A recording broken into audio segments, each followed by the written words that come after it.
Hello, magandang gabi sa inyo. Magandang gabi sa inyo lahat.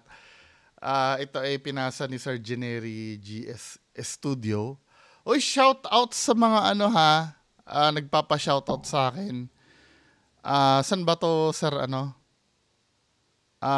Yung mga kapatid daw natin sa Fire Volunteer na lagi nanonood nakasuporta. Philippines Fire and Rescue Alert.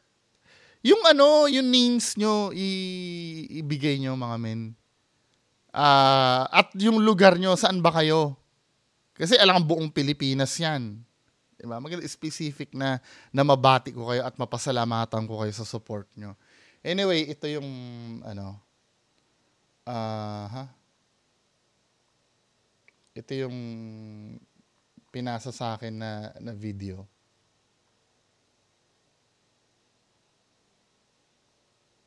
Tingnan nga natin to.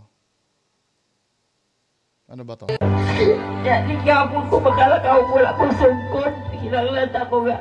Di na ako magsungkod. Di ako ipagay sa Ginoo nga. Di na ako maglakaw nga. Wala sungkod. Kaya maglakaw ko nga. Di na ako magsungkod. Balik ko ipagay sa Ginoo. Lugar na tekso. Usay sakit ini. Kamukha ni FLM ano. Ang kapistuin na ako ipagay iantos. Sakit sa piyang, sakit sa kilid. Sakit. Sige sa sungkod. Yung prayer, mawala ang sakit. Mawala ang sakit. Okay? Ang iyang prayer sa mawala ang sakit. Okay? Mawala akong sakit nga piang. Di na ako maglungsungkod nga mag-ingat. Di siya ka na magsungkod. Ayan, pag ang pag-exol, ganan siya, di na magsungkod. Ginoo nga. Tungkod? Kaloy ang tawon niya, ayun na niya akong piang. Siya rin yun ako. Itawag, siya rin yun akong tingkiyas. Sa manaas na pita ng sakit. Aning to paa. Nalapit sa akong kilig. Now, might of Jesus. Out! Might of Jesus. Dawatan kayo sa Ginoo, Jesus Christ. Might of Jesus.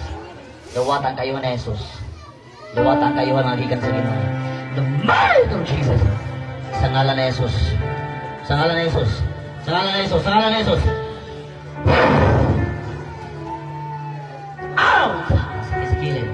Healed in Jesus' name. In Jesus' name. Tito. Kung ayaw na pagsungkod, kinaayo na ka. Lakaw, ayaw na pagsungkod, kinaayo na ka. Lakaw. Galing! Salamat kayo, Lord. Kayo mag-ibaw. Salamat kayo, Ginoo. Kayo mag-ibaw. Thank you, kay Jesus. Ikaw lang akong buhay ka maglaw. Salamat kayo, Lord. Kayo. Hindi ako makinsungkod, Lord.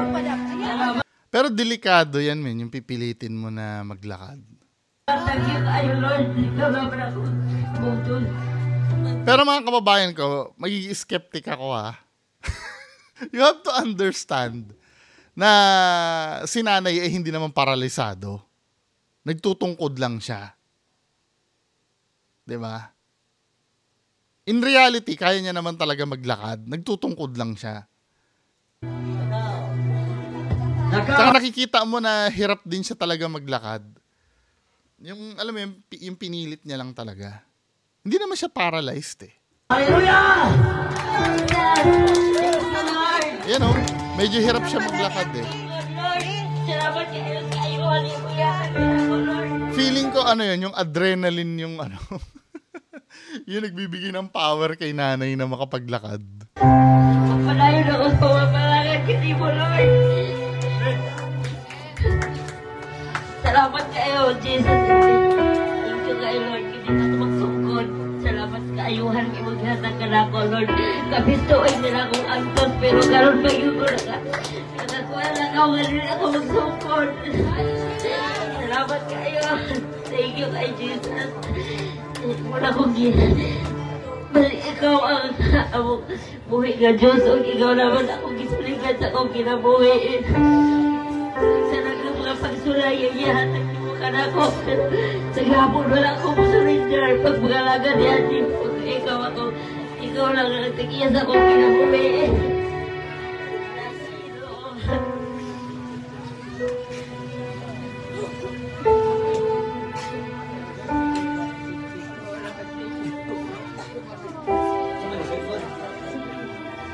So, nakakapagpagaling siya, no? Hindi sa akin naman kasi, katulad ng sinabi ko, hindi naman paralyzed tong mga to eh. Nakakalakad naman sila, may assistance nga lang ng tungkod. O let's say napagaling nila, no? Napagaling nila. Eh di sana dyan na lang, di sana pumunta na lang sila sa lahat ng hospital. Lahat ng geriatrics, no? Maghanap sila ng ganyan. Di ba? ito yung naki-MJS daw to. Ano ba to? May sakit ang dumagsa sa gymnasium na ito sa bayan ng Lapuyan, Zamboanga del Sur. Pero wala ritong medical mission. Siya rin ba yun? Si FLM? Sa halip, isang kung tawagin nila, healing crusade. Sa pagtitipong ito, ang bingi di umano makaririnig. Ang mga nakasaklay, kaya raw mapalakad. Ang makakalakad ka, ikaw lang? Ikaw. At ang mga may malubhang karamdaman, mapapagaling daw. Hallelujah. Thank you, Jesus. Hallelujah. Kumusta ngayon? Okay naman po. Maya-maya pa, ang mga magpapagamot, isa-isa ng inihilera. At saka dinaanan ang tinatawag nilang si Apostol Joey. My Lord Jesus. Ang batang-batang leader ng isang simbahan na 20 anyos lang. Tinawag ko yung pangalan ni Jesus. Merong himala. Merong healing na nangyayari sa kanya. Sa gitna ng gamutan, may mga napapaiyak. We are here, we humble ourselves with you, Jesus. Yung pag-iyak na yan, ano naman yan eh. Feeling ko totoo naman. Kaya lang syempre kinakapitalize niya yung ano no, yung faith. 'Di ba?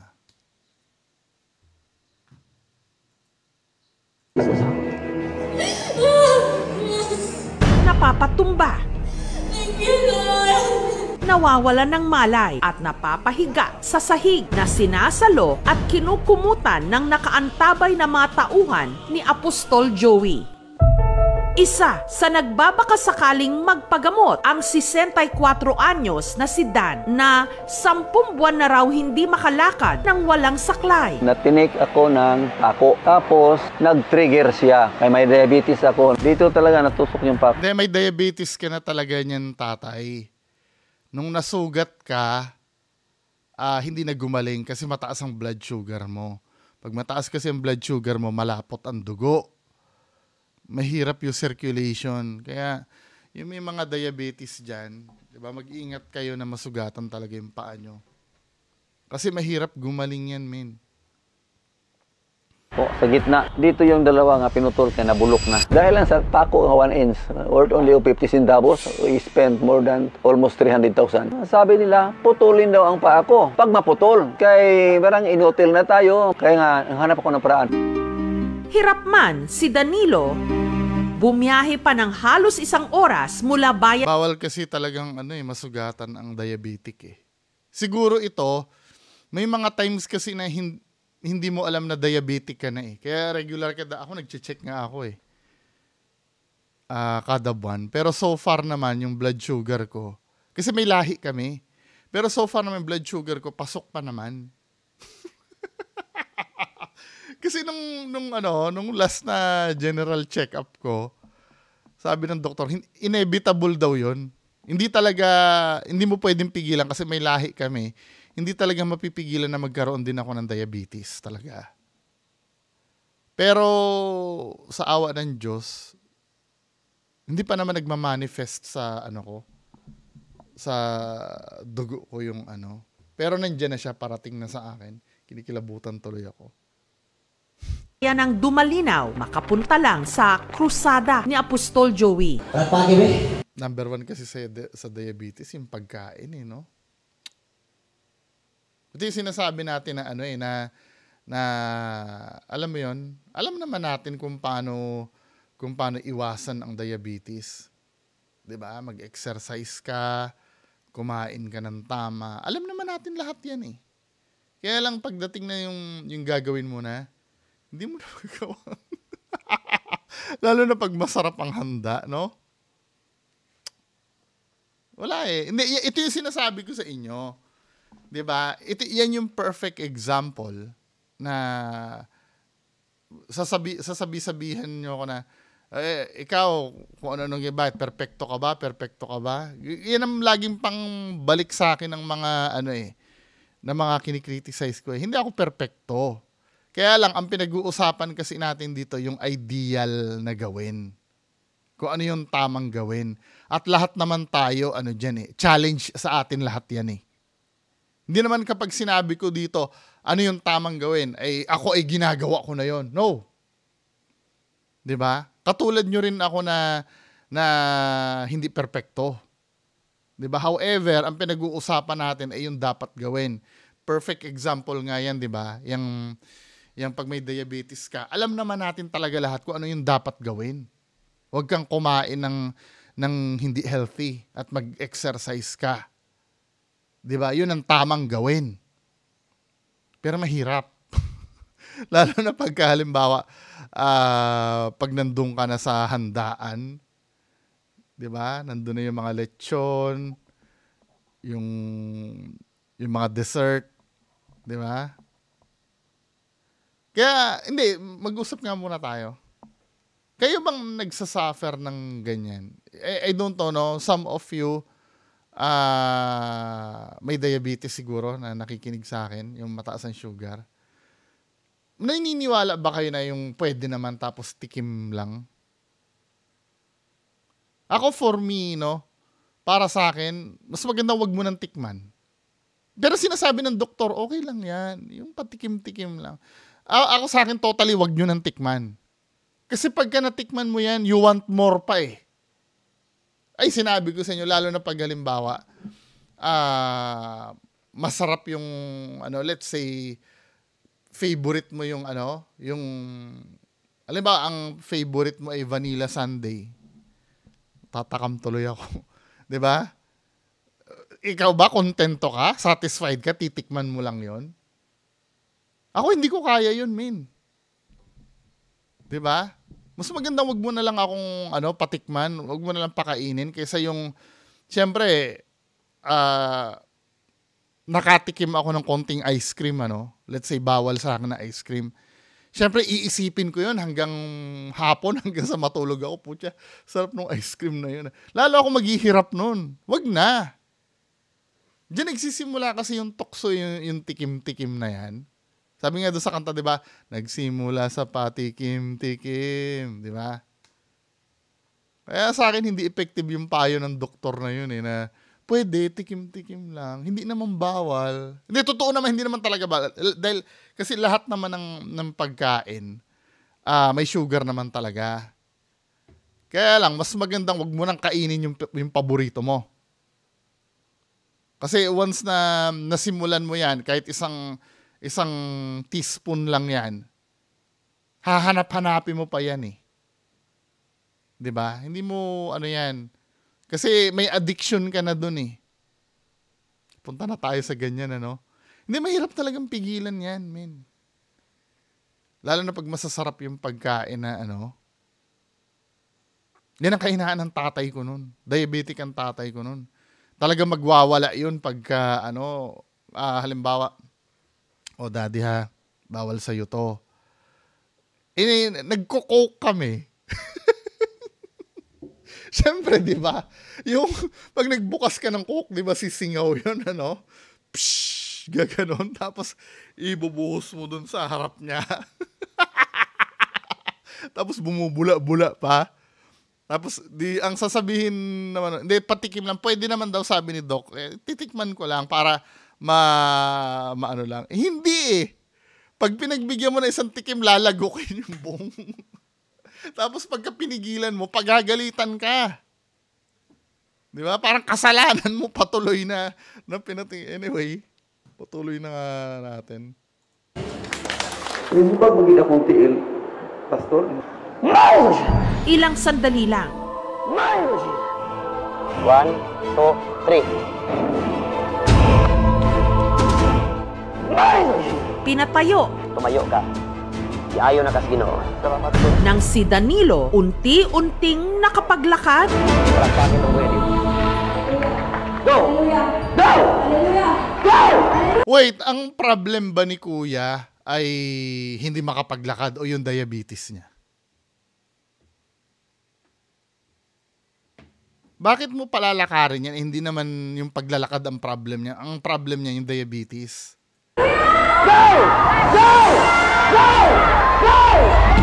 Sunod na pinatanggal ang nakabalot na benda sa kanyang kanang paa. Kita may pa. infect yan. May infect yan, min. Ano ba? Ang namamaga at nangingitim na niyang sugat. As you can see, that is the proof. So, dili gyud ka kanakaw kung wala scratches. Hanggang sa ang gamit na saklay ni Danilo, inihagis ni Apostol Joey. Bye-bye, bye-bye. Scratches. So thank you. Thank you, Jesus. Everything is possible in the power of God. Kinabukasan, binalikan ng aming team si Danilo sa kanyang bahay. Kapansin-pansing, maayos-ayos na nga siyang nakakapaglakad kahit pa walang saklay. Effect yan ng ano eh. Effect yan ng placebo eh. Parang milagro talaga nangyari. This is my second life. Maaring yung sugat naging malinis o nagbigyan ng antibiotic at magbigay siya ng gamot sa una niyang doktor. Kaya na maglakad, no? Kahit may sugat, meron kang control kung hindi totally damaged. Ilang years ka na nagtungkod? O, tama yung sinabi ng doktor, no? Hindi naman totally damaged yung, ano, yung paa. Tindog nga kay ayo na kasino. Hallelujah. Thank you, Jesus. Go na ito. Lakaw, sunod ako, sunod.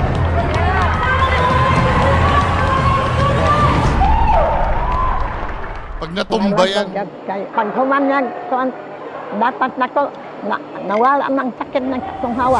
Karamihan Bakit- sa mga sumasadya bakit dala-dala pa rin ni Nana yung tungkod niya? kay Apostol Joey, mga pasyenteng walang maipambayad sa ospital. Bakit hindi ka magpa-ati doon sa... Yan, ito yung ano, ito yung main reason talaga. Mahal naman kasi ang ano natin dito, ang medical natin dito. No? Kaya dapat talaga wag kang magkakasakit eh. Kaya mga men, alam nyo, ngayon may init ang panahon, may mga tao na ayaw mag-aircon kasi mahal ang babayaran sa kuryente. Pambihira, mamili kayo. Kuryente ang babayaran nyo o ospital. Binili nyo aircon na yan. Para sa inyo din naman yan eh. Huwag kayong manghinayang dun sa ano. Mag-aircon kayo kung comfort nyo na ang pinag-uusapan. Nagtrabaho kayo para dyan eh. Para bigyan ng comfort ang sarili nyo eh. Huwag nyong tipirin. Diba? Minsan kasi mga kababayan natin wala na sa lugar yung pagtitipid eh.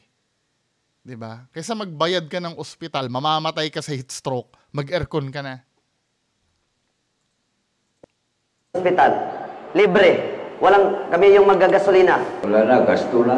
Dako na kung kaso sa hospital. Kung merong ministry na nagpabayad, hindi yan aming ministry.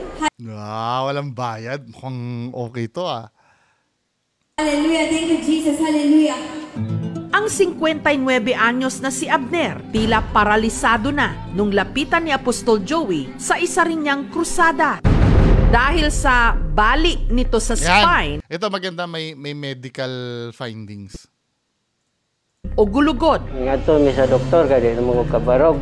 Ang istorya sa doktor, pagpa-opera kapin sa 100,000.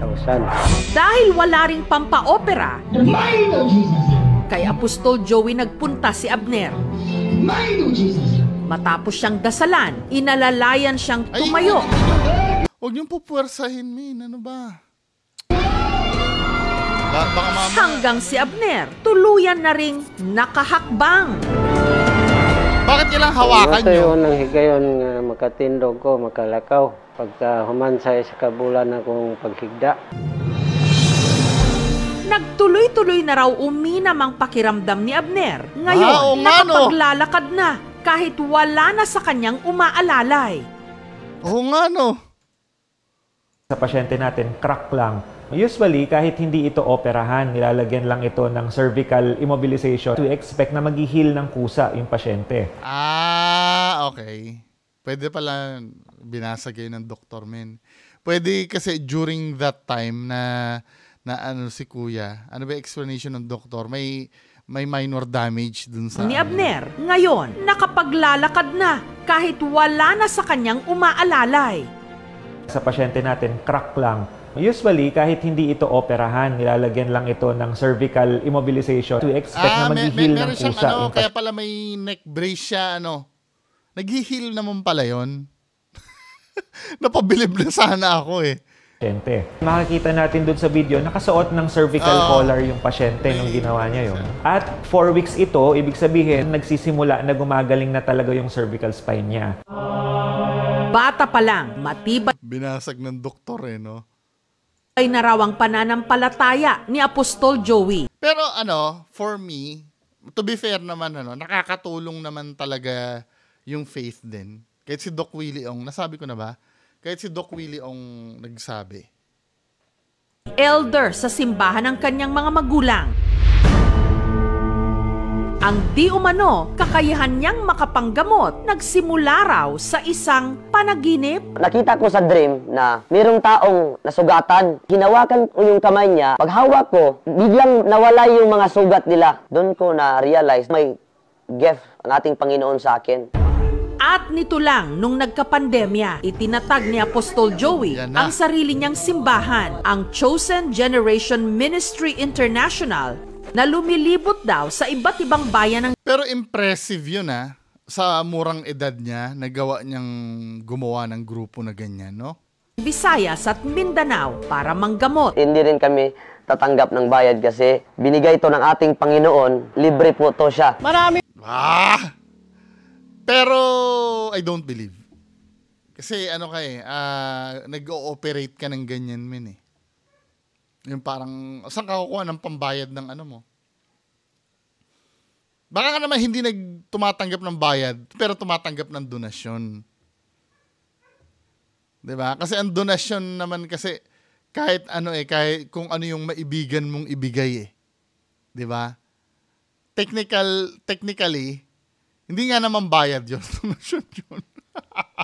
May pa rin pong kakulangan ng health access, lalo-lalo na sa Visayas at Mindanao. Mahirap puntahan. Kulang po tayo sa mga healthcare workers. Dahil din sa kahirapan, hindi nila kaya yung pagpagamot. Tulad nung panahon ni Kristo, may 2 apostol na nagsabi, meron po kaming nakilala na nagpapagaling, ginagamit ang inyong pangalan. Pinatigil namin kasi hindi natin sila kasama. Tugon ng Panginoon, huwag niyong pagwawalan sila sapagkat kung hindi sila laban sa atin, sila kampi sa atin.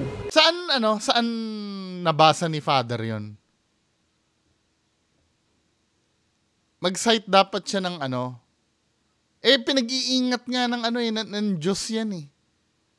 'Di ba? Kasi maraming bulaang propeta na magsisilitawan. Nagagamitin yung name ni tamo ha?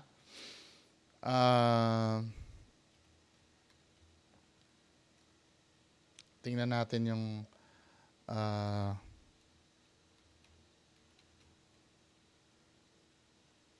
sa Mateo 24:24.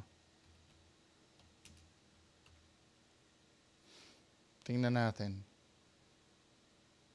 Ayan ang linaw dito. Sa Mateo 24:24, sapagkat may magsisilitaw na bulaang Kristo at mga bulaang propeta at mga nagpapakita ng dakilang tanda at mga kababalaghan, pat ililigaw kung maaari, pati mga hinirang, pati ng mga hirang, di ba? Kahit yung mga hinirang na ililigaw ng mga yan, mga bulaang Kristo eh. So saan nabasa ni Father yon? I'm curious, kung alam nyo kung saan yung talata na yon, gusto kong mabasa, gusto kong intindihin. Kasi parang ang sinasabi ni Father dito, okay lang yung ginagawa ng mga yon. 'Di ba? Kahit basta hindi against sa Diyos. Kaya ang point din ng simbahan ay igalang yung mga different healers. September 2022 nung nagbakasakali. Medyo mali yung ni Father. Pinagsusuri pa nga ng Diyos yan eh. Kasi predicted na yan ng ng Diyos na gagawin niya mga yan. 'Di ba? Dali lang ha.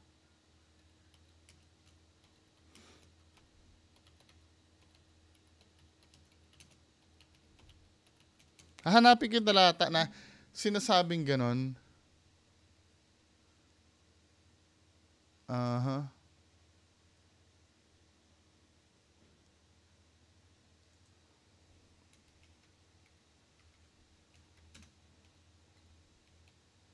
Hinahanap ko yung talata na yun eh.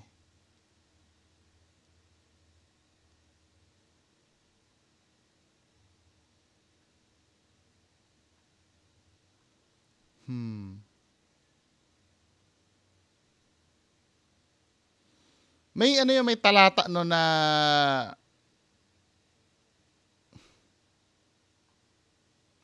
nagagamitin talaga yung pangalan ng Diyos sa pagpapagaling. Hindi ko lang mahanap yun eh. Kasi iilan lang, hindi naman kasi ako Bible expert eh.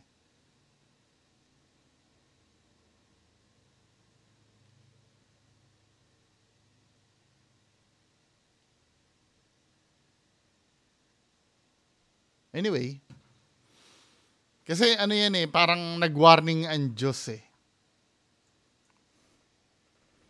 Ito, unang Juan.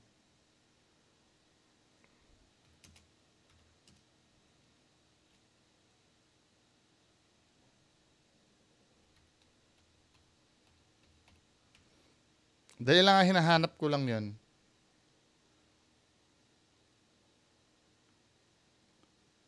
Yan o, katulad nitong isa. Sinabi dito, mga minamahal, wag niyong paniwalaan kaagad ang bawat nagsabing nasa kanila ang espiritu. Sa halip, subukin muna niyo sila upang malaman kung talagang mula sa Diyos ang espiritong nasa kanila, sapagkat marami ng huwad na propeta sa mundong ito. 'Di ba? Pinapasuri nga ng Diyos eh. So yung sinabi ni Father na hinayaan daw, ano yun? Anong title yun? Ay, anong talata yun? Anong title? 'Di ba sa nabasa yun? Ayan, ang dami nagsasabi na kayo ay pinag-iingat nga eh. Tapos pababayaan nyo yung mga ganyan. 'Di ba? Contradicting sa teaching na nasa Bible. Hindi naman nagsaad ng ano eh, ng ano yung hindi naman nagsaad ng Bible verse yung ano eh, yung pare na nagsabi na yun eh. Na sabi daw ni Jesus Christ, hayaan daw. 'Di ba? Ito nga pinag-iingat namin eh. Anyway, pagpatuloy na lang natin yung video. Ring magpagamot kay Apostol Joey ang 16 anyos at tubong Negros Oriental na si Jezabel na may problema naman sa pandinig. 9 years old po ako noon nung umakyat ako sa puno. Bigla po ako nahulog, biglang nawala po yung pandinig ko. Hindi po namin na-try na magpa-check up kasi wala din po kaming pera. Matapos ipag-pray over ni Apostol Joey, si Jezabel biglang humandusay at nag-iiyak.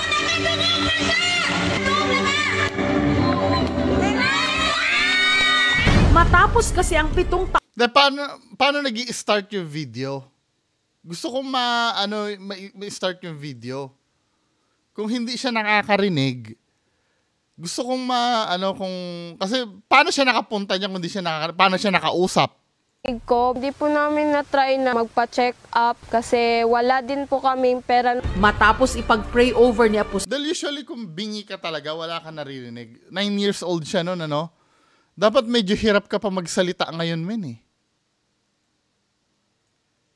Apostol Joey, si Jezabel biglang humandusay at nag-iiyak.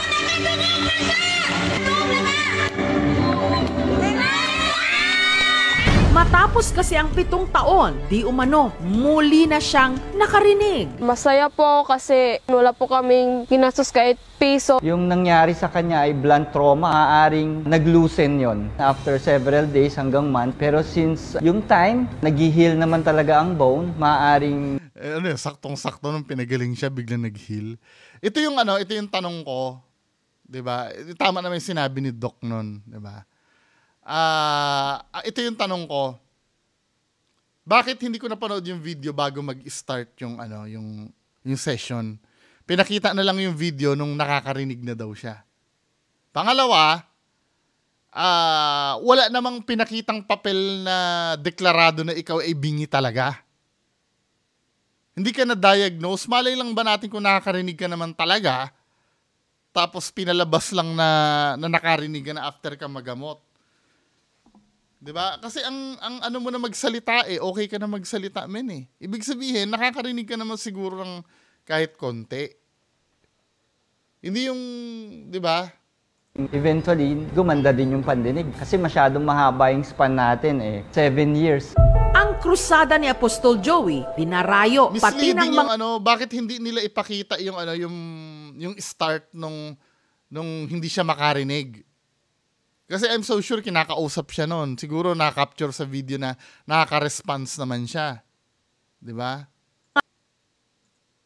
Tsaka bigyan nyo kami ng patunay na yan ay bingi talaga. Clinically proven na yan ay bingi.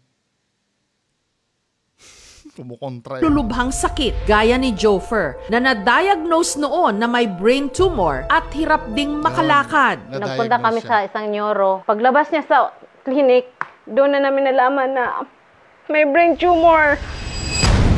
Pero nung gabi ng gamutan, si Apostol Joey hindi siya dinasalan. Asan yung papa? Yung papa. Para sa balay, Pastor. Yung tunglo. Yung dyan nagsimula yung generational curses. Next Sunday, dalhin mo yung papa niya. Papa niya? Okay? I will not pray for him right now. Naging ganito siya pagkatapos ng operation niya. Pagkatapos ng radiation, ma'am, pinapiti namin. Ito yung inoperahan niya. Pero swerte pa rin, ma'am, kasi hindi cancerous. Nagpa-therapy pala kayo eh. Inoperahan ka pala men eh. Benign. Patience lang. Sana matanggap po na, matagal po na inaasam na sana kagalingan. Yung paglakad yung ipapagaling niya, hindi yung tumor. 'Di ba? Kasi napagaling na pala, na-operahan na pala siya eh. Benign lang naman pala daw yun eh. Nabukasan, sinubukan muli ng mag-asawang Elosama at Jofer na pumunta sa krusada. Sa pagkakataong yon, kasama na ang kanyang amain. Ito yung father-in-law ko. Sinasabi ni Pastor na kasama na siya sa amin. Pero pagpunta sa krusada, si Jofer hindi pa rin napagbigyan. Kasi useless pa rin kapag dinasalan ko siya. Dami mo ng palusot! Meron siyang habak, you have to follow the instruction of the words of God. Kung ano ang buti, yun ang gagawin namin. We have palusot na lang yun, men, di ba? Di ba, anong nangyayari? Lagi may kondisyon na lang lagi. Pag nagpapagaling at di niya na kaya, lagi nagkakaroon na ng kondisyon. Putang na, Diyos yung kakampi mo dyan eh. Anong sinabing dahilan kasi hindi makalakad to dahil paralyzed, di ba? Kasama at Jofer na pumunta sa krusada. Ano yung dahilan kasama na ang kanyang amain. Ito yung father-in-law ko. Sinasabi... Unang palusot niya, kailangan dalhin daw yung tatay kasi parang curse daw ng generation yun, something like that. Hindi niya inaasahan, kayang idala. Di dinala sa kanya. Ang palusot niya... na kasama na siya sa amin. Pero pagpunta sa krusada, si Jofer hindi pa rin napagbigyan. Kasi useless pa rin kapag dinasalan ko siya, meron siyang habak, may anting-anting. Habak, you have to follow the instruction. So, ibig sabihin, mas makapangyarihan yung anting-anting na yan sa Diyos? Yan ba ang sinasabi mo dito? Akala ko ba pinakamakapangyarihan sa lahat ang Diyos? Sa anting-anting pala, wala palang kwenta ang healing power ng Diyos sa anting-anting. Ginagago mo naman kami, pastor. 'Di ba? Ginagago mo kami. O kung totoo yung ginagawa mo, baka hindi galing sa Diyos yan. At takot sa anting-anting yung power mo. 'Di ba? Instruction of the words of God. Kung ano ang... Hindi. Instruction. Di ba? Palusot mo na lang. Buti, yun ang gagawin namin. We have deployed mga doctors to the barrio. Doon sa mga barangay, we provided trainings na community. Paano siya magpalusot, no? Kung yan ay walang basis no sa scientific, we really discourage yung mga ganyan na practices. Parang kinokondisyon yung utak mo na pag pumunta ako dito, tiyak nagagaling ako. Ang placebo effect dahil na kundi Placebo. Ang mga nagsasalita nito, mga bobo, mga tanga-tanga, mga nag-aral lahat yan. Sa DOH, di ba? Mga professional yan, mga medical professionals yan. Ito, kilala to na na psychiatrist psychologist. ka, Ano ba name nagagaling nito? Sa ako face dito, to face to, di ba? automatic, sasabihin ko, nawala Things na community. Kung ano ang Tingnan natin na yung mga qualifications ng mga nagsasalita. buti, yun ang gagawin namin. We have deployed mga doctors to the barrio. Doon sa mga barangay. Ito si Dr. Joshua Brillantes. Doktor to. Di ba? Yan yung nagsasalita. O next. We provided trainings sa community. Kung yan ay walang basis no sa scientific, we really discourage yung mga ganyan na practices. Parang Psychologist si Dr. Camille Garcia. Diba?